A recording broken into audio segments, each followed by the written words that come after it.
ครับเว้นเจ้าเฮ็ดหยังกับมือเจ้านี่คือเป็นตาหนาสนใจแท้ข่อยกำลังซ่อมภาษามืออยู่เพื่อจะไปลิ้นกับหมู่คนพิการอยู่ที่โรงเรียนของข่อยได้โอ้เฮ็ดแบบนี้แปลว่างามข่อยงามและเจ้าสู้คือข่อยเด้สั่นเฮ็ดคือกันเลยกะข่อยเจ้าสู้แม่นแล้วโอ้และที่เจ้าเฮ็ดจังนี้ได้สั่นเฮ็ดแบบนี้บ่แปลว่าสบายดีโอ้สั่นก็สบายดีหมู่เพื่อนเลยสบายดีเพื่อนๆเลยน้องขอต้อนรับเข้าสู่รายการบ้านของข่อยก็อยากเรียนภาษามือคือกันครับอยากเรียนบ่มวนใดคนพิการนอกจากที่จะมีความสามารถในการสื่อสารด้วยภาษามือแล้วเขาเจ้าก็ยังสามารถเรียนหนังสือและลิ้นที่มวนซื่นคือกันกับพวกเฮาอีกได้ข่อยมีหมู่พิการคนหนึ่งไหนถึงว่าเราจะ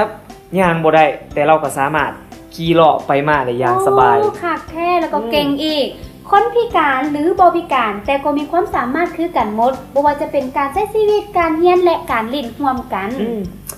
มื้อนี้เจ้ามีการ์ตูนเหนียวๆเกี่ยวกับหยังมาให้หมู่ครับส้มมื้อนี้บ่การ์ตูนดินเหนียวขอบอกว่าคักอย่างแน่นอนเพราะว่าการ์ตูนดินเหนียวนี่มันจะเกี่ยวกับความสามารถของคนพิการบ่ว่าจะเป็นการลงชีวิตการเรียนหนังสือและการลิ้นร่วมกันในบ้านของพวกเฮาโอ้คักได้อยากถามว่าเพื่อนๆและน้องพร้อมหรือยังพร้อมแล้วบ่แก้วพร้อมถ้าหากว่าพวกเขาพร้อมแล้วไปส่งเลยสบายดีหนูน้อยพวกเจ้ากำลังเห็นอย่างอยู่เนาะอ้าวสบายดีจันสบายดีแท้สบายดีควายน้อยสบายดีควายน้อยพวกเจ้าสิไปแซนนะพวกเฮาย่างเลาะลิ้นซื่อสบายดีจันสบายดีแพงสบายดีแก้วคำสบายดีแก้วสบายดีคำพวกเจ้ากำลังจะไปใส่หันนาพวกเฮากำลังจะไปลิ้นบานไปลิ้นน้ำพวกเฮาบ่แมนจันแพงพวกเจ้าอยากไปลิ้นน้ำพวกเฮาบ่ว้าวฟังเป็ดตะม่วนแท้ม่วนแท้ๆไรคันซั่นให้พวกเฮาไปลิ้นน้ำพวกเจ้าเด้อคือสิม่วนเนาะได้แน่นอนไปน้ำกันไปแก้วคำ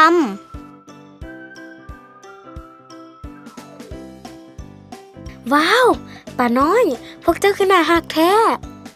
พวกเจ้าอยากไปลิ้นน้ำพวกข่อยบ่ไปบ่ได้หวะ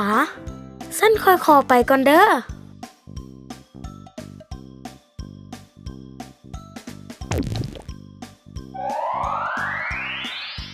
ป่าตัวหันนาว้าวป่าน้อยคือน่าทักแท้น่าฮักเนาะไปแก้วคำไปพวกเจ้าเห็นป่าบ่แก้วเจ้าเห็นป่าบ่น่าฮักเนาะใครก็เห็นคือกันงามเนาะสบายดีพวกเด็กน้อยพวกเจ้ากำลังจะเฮ็ดหยังหนนาพวกเขากำลังจะลิ้นบานเลยสร้างมาลิ้นน้ำกันบ่เป็นตะม่วนเนาะสันให้เอ้ยสร้างลิ้นน้ำเด้อไปสันพวกเฮาไปลิ้น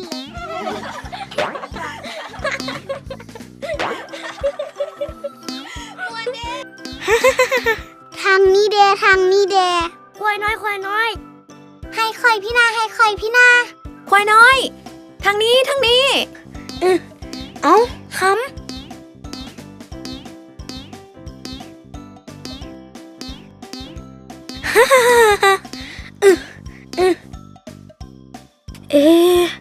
จันเป็นอย่างว่า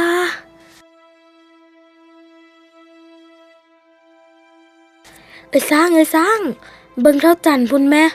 เราคือนางเหงาเธอเนาะแม่นหั่นแหละเนาะสันเฮายางไปหาเราไปเฮ้ยจันเป็นอย่างคือบ่ไปลิ้นกับพวกเฮา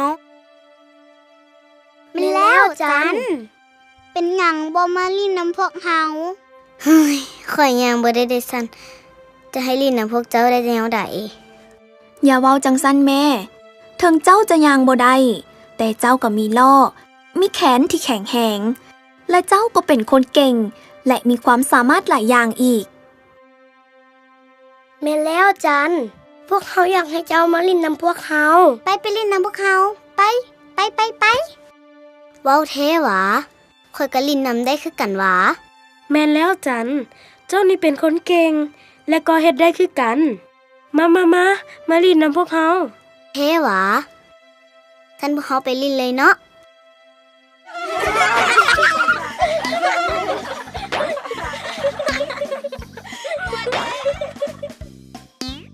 ควายน้อยควายน้อย ทางนี้ทางนี้ควายน้อยควายน้อย ทางนี้แดทางนี้แด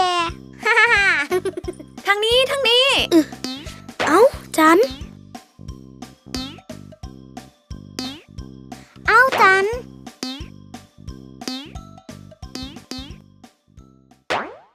ถึงข่อยจะย่างบ่ได้ แต่ข่อยก็ฮับบานได้คือกัน เห็นบ่หมู่เพื่อน ถึงว่าจะเป็นเด็กพิการหรือเด็กบ่พิการก็ตาม พวกเขาก็ลิ้นและเฮ็ดสิ่งต่างๆได้คือกัน คือกับเท่าจันนี่แหละ ถึงว่าเราจะย่างบ่ได้ แต่เราก็ลิ้นและมวนนำพวกเขาได้คือกันได้ และหมู่เพื่อนเด้เฮ็ดได้คือข่อยบ่ หมู่เพื่อน เดี๋ยวค่อยขอกลับไปลิ้นบ้านน้ำหมู่ก่อนเด้อ ควายน้อยควายน้อย เจ้าเฮ็ดอีหยังอยู่หั่นน่ะ มาแล้ว มวนเด้ข่อยก็เฮ็ดได้คือกัน โอ้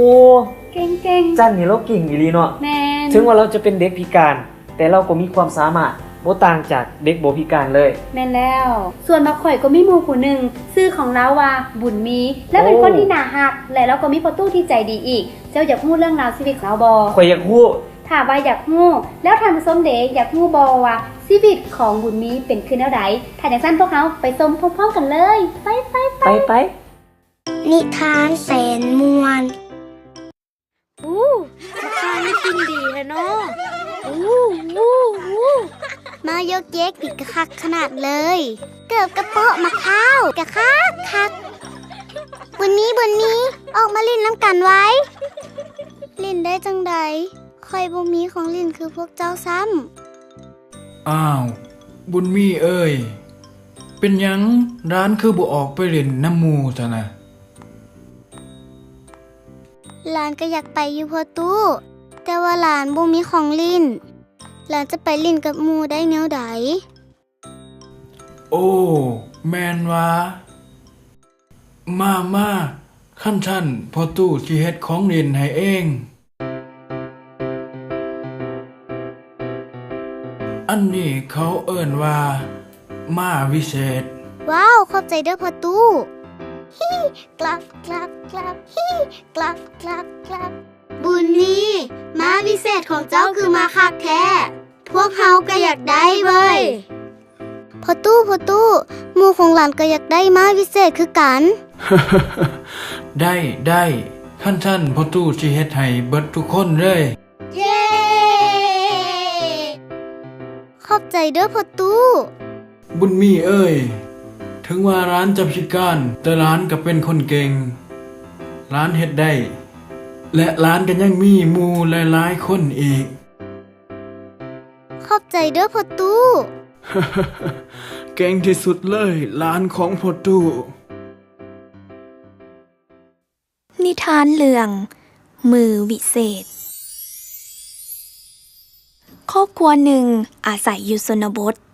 พวกเขามีลูกชายชื่อว่าบุญหลาย บุญหลายเป็นเด็กพิการหูหนวกลาวบ่สามารถได้ยินมาแต่เกิด เมื่อหนึ่งพ่อกับแม่ได้บอกกับบุญหลายว่า บุญหลายพ่อแม่จะพาลูกเข้าโรงเรียนเด้อ บุญหลายมีความกังวลหลายเมื่อฮู้ว่าตนเองจะได้เข้าโรงเรียนพอลาวอายหมู่และย่านบ่สามารถจะสื่อสารกับหมู่ได้พ่อแม่ของบุญหลายได้ปลอบใจและให้กำลังใจลาวเฮ็ดให้ลาวมีความมั่นใจและก็พาลาวไปโรงเรียนเมื่อบุญหลายมาฮอดห้องเรียนครูและหมู่เพื่อนก็พร้อมกันยืนต้อนรับลาวด้วยรอยยิ้มที่สดใสในห้องเรียนครูได้เล่าเรื่องประกอบภาพให้กับเด็กน้อยทุกๆคนฟังบุญหลายบ่เข้าใจเลยว่าครูกำลังเว้าหยังแต่ลาวคิดพ่อคำที่พ่อแม่ของลาวบอกว่าลูกเป็นคนเก่งลูกเฮ็ดได้ เฮ็ดให้ลาวม่วน และมีจินตนาการในเรื่องที่ครูเล่าไปนั่นทุกๆมื้อบุญหลายได้เรียนรู้หลายขึ้น และได้เริ่มลิ้นกับหมู่เพื่อนมื้อหนึ่งในขณะที่บุญหลายนั่งกับหมู่อยู่ก้องห่มไม้ลาวได้เฮ็ดท่าทางด้วยท่ามือให้หมู่ของลาวเบิงในทุกๆสิ่งที่ลาวต้องการอยากจะบอกเมื่อหมู่คนอื่นๆเห็นก็เกิดมีความสนใจและอยากจะเฮ็ดคือกันกับลาวบุญหลายได้กลับมาเฮือนลาวได้บอกให้พ่อแม่ฮู้ในสิ่งที่ลาวเฮ็ดได้ลาวได้สอนภาษามือให้กับหมู่ที่อยู่โรงเรียนและหมู่เพื่อนหลายคนก็มักในสิ่งที่ลาวเฮ็ดพ่อแม่จึงบอกกับบุญหลายว่าบุญหลายลูกเป็นคนเก่งลูกเฮ็ดได้ทุกๆอย่างด้วยมือวิเศษอันน้อยๆของลูกนี่แหละเห็นบ่น้องๆถึงว่าบุญหลายลาวจะบ่ได้ยินแต่ลาวก็สามารถสื่อสารกับหมู่เพื่อนได้ถึงว่าบุญหลายจะบ่ได้ยิน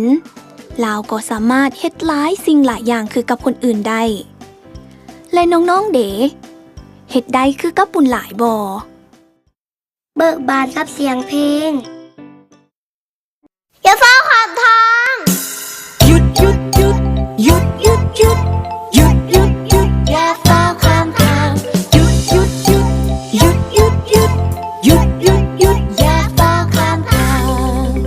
เบิ่งทางซ้ายเบิ่งทางขวาจับมือพอข้ามทางนำกันเบิ่งทางซ้ายเบิ่งทางขวา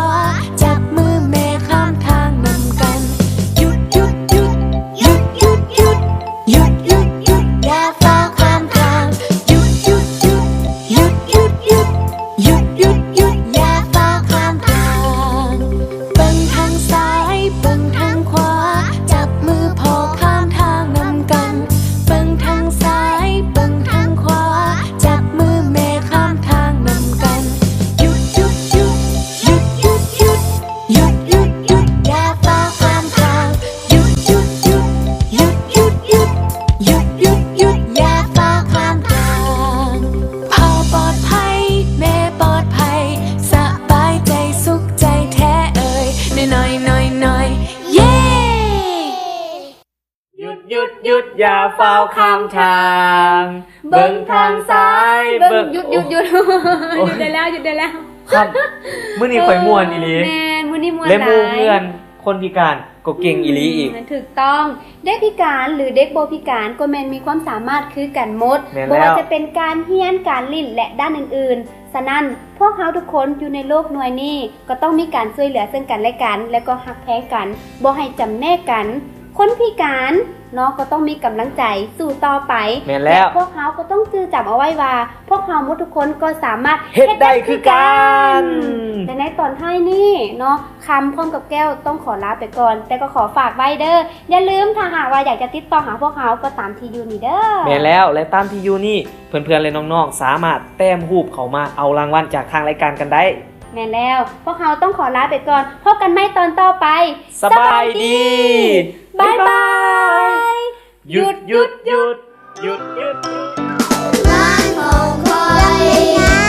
บ้านของคอยม่วนบ้านของคอยดอกไม้หลายสีบ้านของคอย นี่คือรูปแต้มของหมู่เพื่อนที่ส่งเขามาหาพวกเขารับของขวัญไปเลย